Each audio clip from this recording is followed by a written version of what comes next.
All right. Okay. You know what? It's been a minute since I took a dump. I've been watching all these random movies, digesting them, letting them gestate, and now I'm ready to give it to you. Let's take a movie dump.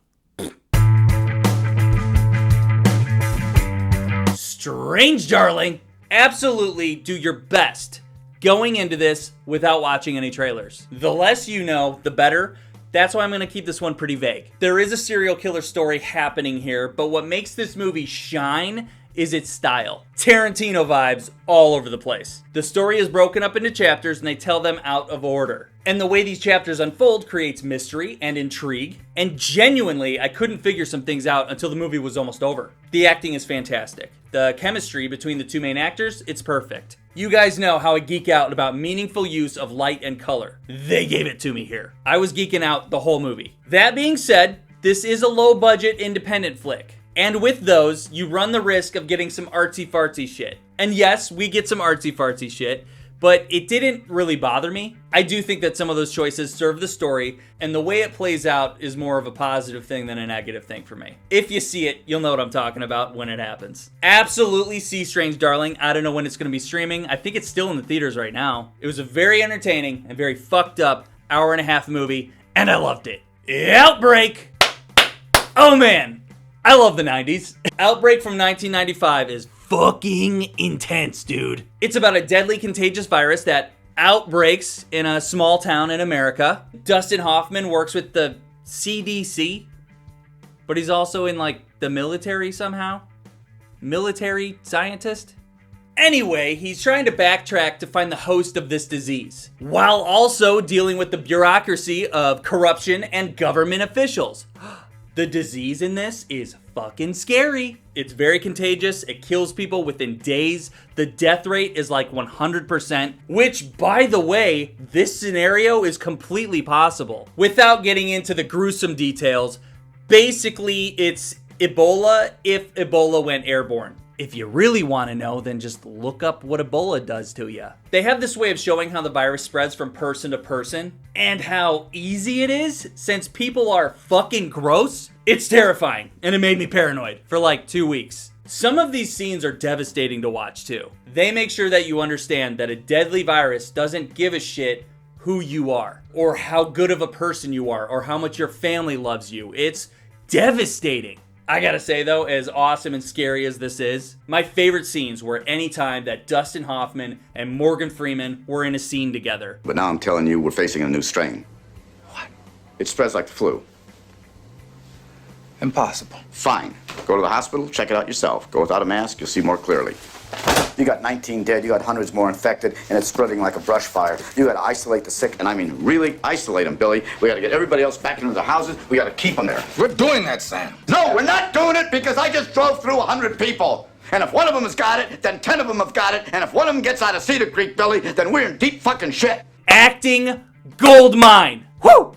Gifted. This is a movie that I love from 2017. I'm kind of surprised I've never talked about it on this channel before. I'm also surprised it's just not more popular in general. This movie's really good. It's directed by Mark Webb, 500 Days of Summer, the Spider-Man Home franchise, starring Chris Evans and Marcel Deschelles. This is about a child under the guardianship of her uncle. This child is a genius and a prodigy, and Chris Evans is just doing his absolute best at trying to allow this child to have a normal childhood and a shot at a normal life. Because that's what her mother would have wanted. This child's mother, and, Cap's sister, she was a math genius herself. And after she had this child, she committed suicide. It comes to light that this little girl is a prodigy and a genius, and her grandmother steps in to try and get custody of her to make sure that she's educated by the top schools and has a shot at being this world-renowned mathematician. That, in a nutshell, is the conflict. What I love about Gifted is that we're faced with layers of questions about morality and family and suicide and life. And in the middle of it all, there's just this girl that's trying to learn and be a kid at the same time, even though she's way more advanced than them. When I recently rewatched this movie, I was surprised at how many heartwarming human moments there were. And there's this revelation near the end that's just this huge gut punch to a character. And this character is so unlikable, but given what that revelation is, you can't help but sympathize with her. Lots of feels going on in this one. Absolutely check it out. Low key, I think it's one of my favorite movies. Mass. Oh, man. What a fucking bummer. Almost immediately, I noticed the cinematography.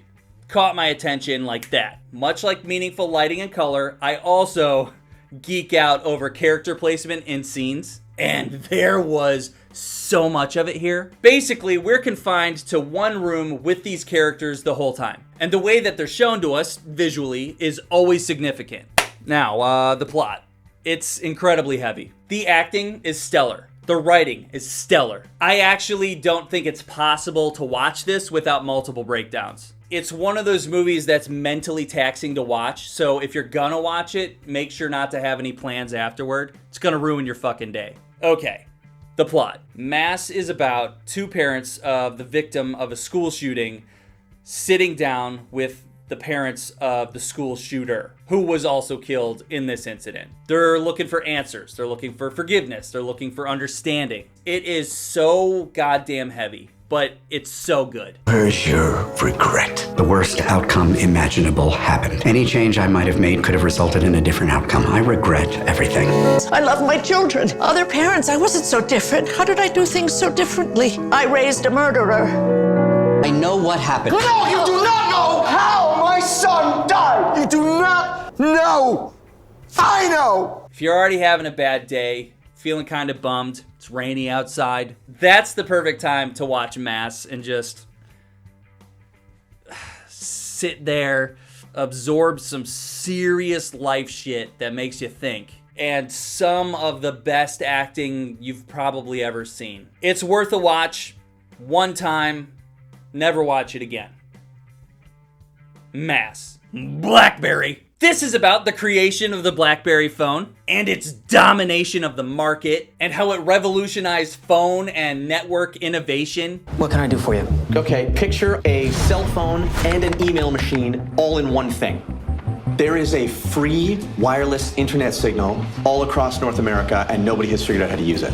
If you're watching this and wondering what is a Blackberry, that just hurts my feelings and makes me feel old. I really enjoyed this. I remember when my buddy Phil got a Blackberry. Shout out Phil. And it was just the coolest thing. The market for cell phones was a wild time before the iPhone came out and just crushed everything. This movie shows us that from a business standpoint. And just a little bit of the engineering side of things as well. I watched this on Hulu as a movie, but apparently on AMC Plus, they added more and turned it into a multi-episode series. I could see the appeal in making it a series. I do feel like they kind of skipped forward when it came to the tech side of things, and I was interested in that. I would have liked to see more techie, geek kind of shit. Design-wise, network-wise. Dennis from Always Sunny was great. Didn't even recognize him. This role is just perfect for that angry yell of his. In the middle of a hostile takeover! Jay Baruchel, he was good too. I don't think he gets enough credit for his acting skills. He's pretty good. Anyway, I thought it was a solid movie. Kind of made me miss having a phone with a keyboard. It's also just insane how BlackBerry controlled 45% of the phone market. And the way that just dropped to zero so fast. It kind of reminds me of Snow White with the poisoned apple. All right. Good dump, everyone. As usual, I'm always watching movies. I will also take movie suggestions if you guys want to recommend movies. Just shoot me a comment. And I'll take a look-see-poo. There is a chance that I've already seen it. Maybe I haven't talked about it before, but, you know, whatever. Okay, see ya. Subscribe! So, I thought about including this. I watched the entire Crocodile Dundee trilogy. It's a trilogy. And I think I want to make an actual video about the trilogy because Crocodile Dundee is so insane. And your wallet. Nick, give him your wallet. What for? He's got a knife. That's not a knife. That's a knife. What are your chances of getting out of here with that jacket on?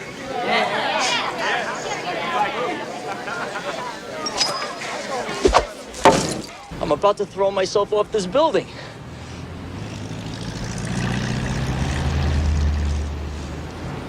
You could kill yourself. And I think that's a fun subject that deserves an entire video on its own. G'day.